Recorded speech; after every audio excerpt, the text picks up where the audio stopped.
Radio Notre-Dame. La vie prend un sens. Le grand témoin, Louis Dauphren. Il incarne cette présence, cette veille et même cet éveil sur le front de la vie, celle des plus fragiles bien sûr, menacés par l'esprit du temps.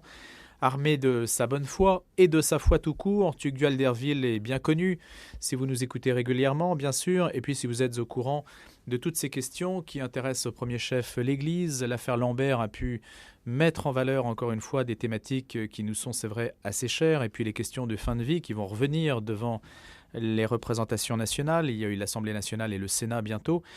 Eh bien, si vous êtes coutumier de toutes ces questions et que vous nous écoutez régulièrement, Tugdual d'Herville, bien sûr, vous le connaissez. Bonjour Tugdual d'Herville. Bonjour Louis Dauphren. Et si vous êtes ce matin avec nous, c'est pour nous aider à comprendre ce qui se passe en ce moment même, parce que c'est une actualité qui évolue assez rapidement.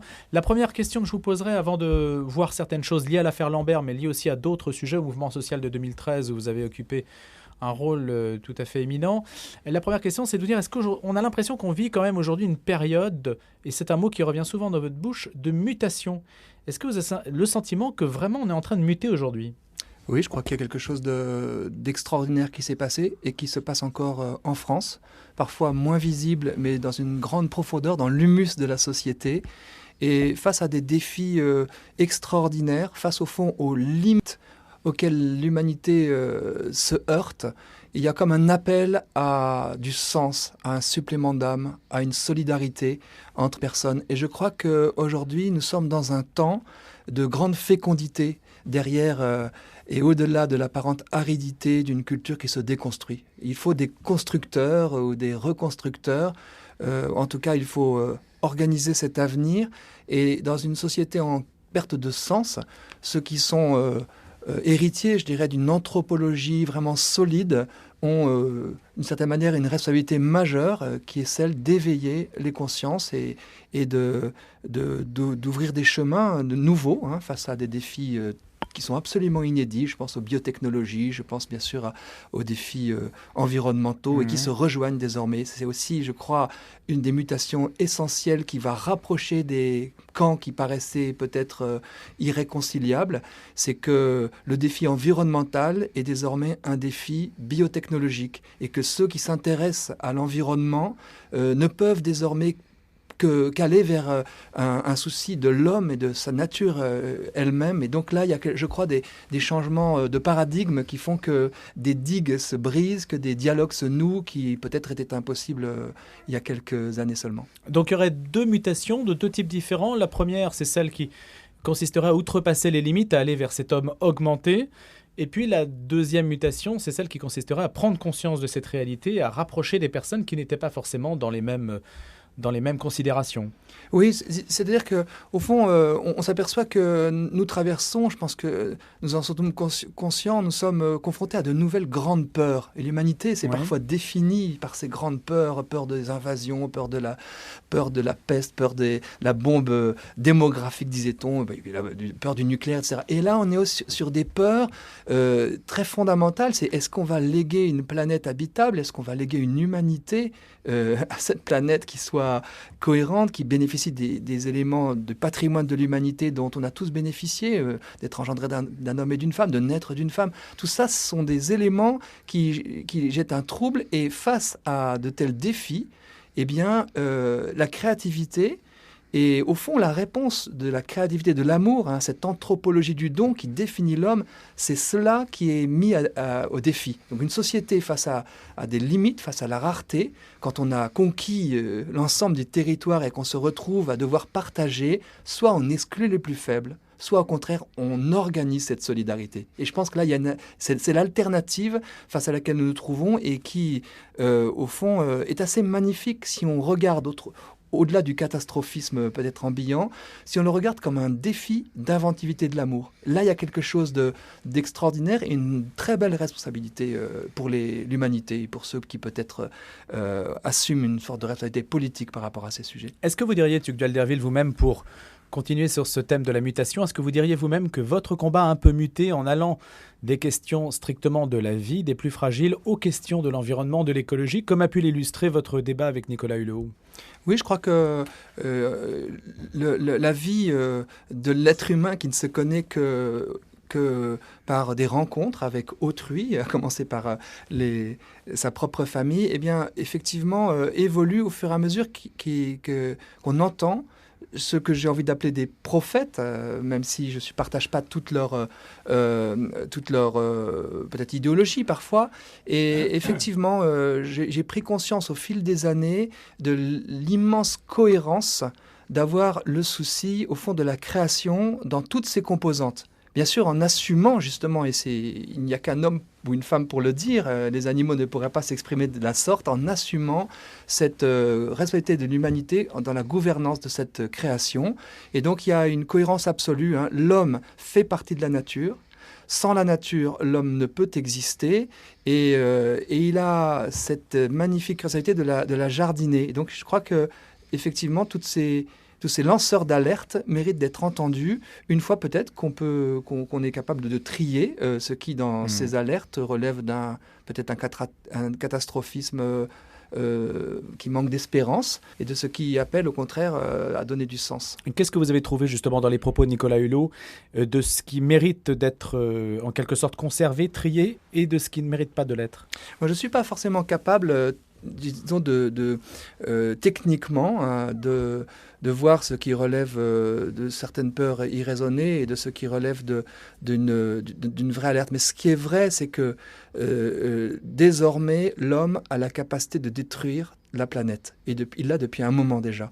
Désormais également, les signes de cette destruction sont extrêmement ténus et nous ne les voyons pas nous-mêmes. Il faut des scientifiques pour le dire. Et donc, je trouve qu'il faut prendre avec un très grand sérieux le souci de léguer aux générations futures une terre habitable, un air respirable, une eau potable, etc. Et ça, je crois que c'est un défi majeur.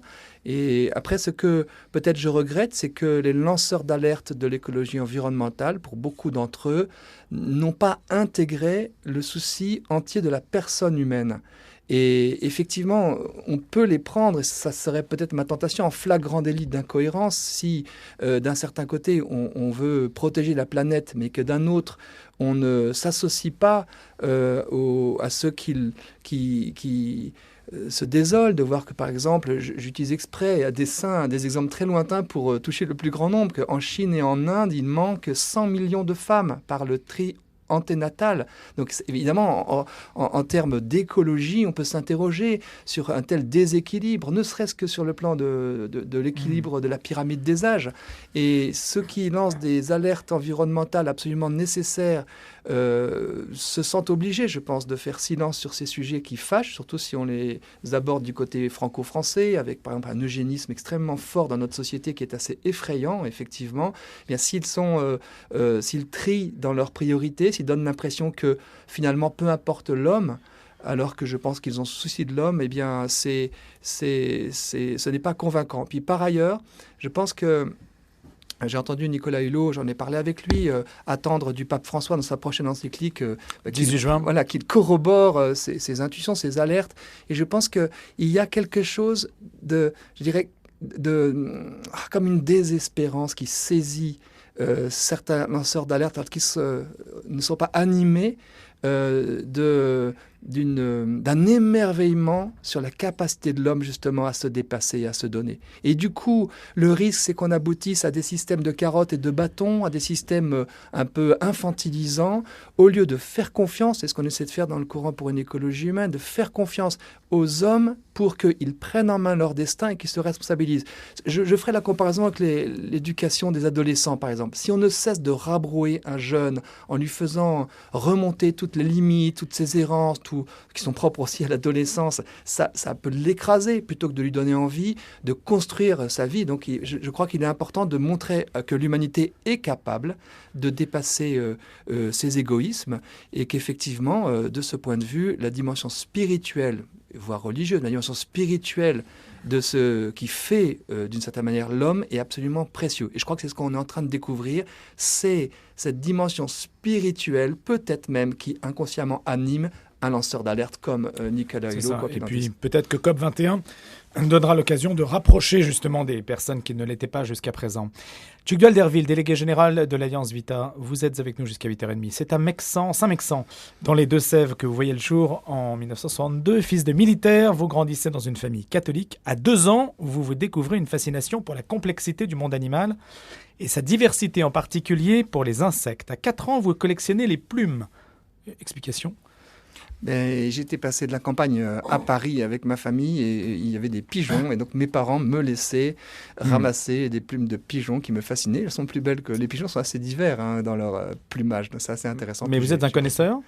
Non, je peux dire que la passion est telle que je connais pas mal de choses sur les animaux, mais je ne suis pas un scientifique, je suis un littéraire. Vous auriez pu le devenir. Non, j'aurais peut-être aimé, mais je ne suis pas sûr que j'en étais capable.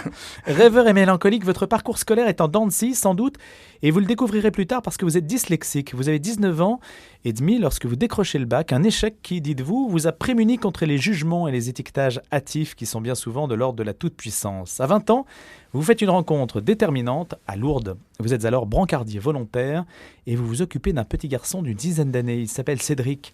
Très lourdement handicapé, il ne communiait qu'en clignant de l'œil. Marion Duchesne.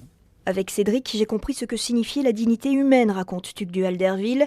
Le diplôme de Sciences Po en poche, à 24 ans, il fonde l'association à bras ouverts pour détruire les murs entre bien portants et personnes handicapées. Après l'ESSEC, il travaille chez les Petits Frères des Pauvres et multiplie les missions dans les services médico-sociaux. Les plus fragiles et les plus vulnérables avant tout. En 1994, Tugdual Derville rejoint Alliance Vita. Fin de vie, bioéthique, avortement, c'est la manif pour tous dont il est porte-parole qui le pousse davantage sur le devant de la scène médiatique dès 2012. Ces dernières années, j'ai été particulièrement marquée par la lecture de La femme éternelle de Gertrude von Lefort, souligne Tugdual Derville. La femme comme passeuse de vie, de culture, de foi, et l'homme qui marque le temps en se consumant dans sa mission. Cela me fait penser à la Pietà de Michel-Ange. On ne peut pas faire l'économie d'une réflexion là-dessus, ajoute ce père de 6 enfants. Marié depuis 26 ans, le délégué général d'Alliance Vita se dit lui-même stupéfait de la puissance spirituelle du sacrement du mariage comme lieu où s'enracine la mission. En 2013, débute une nouvelle aventure avec la cofondation du Courant pour une écologie humaine. Une chose est de protester, une autre est de construire, souligne Tugdual Derville. Ici, il est question de l'écosystème dans sa globalité, avec l'homme comme responsable de sa gouvernance, l'homme dont l'identité même risque d'être dénaturée par la puissance des biotechnologies, s'alarme Tugdual Derville.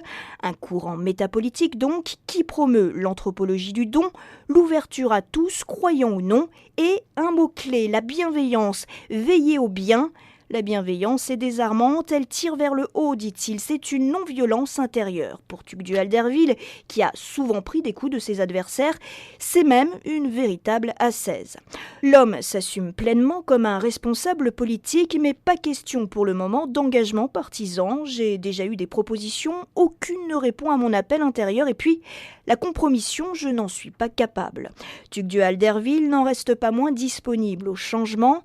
Il a également fait sienne une parole de Václav Havel, ce n'est que par une vie meilleure que l'on peut construire un meilleur système. Vous avez eu des propositions ?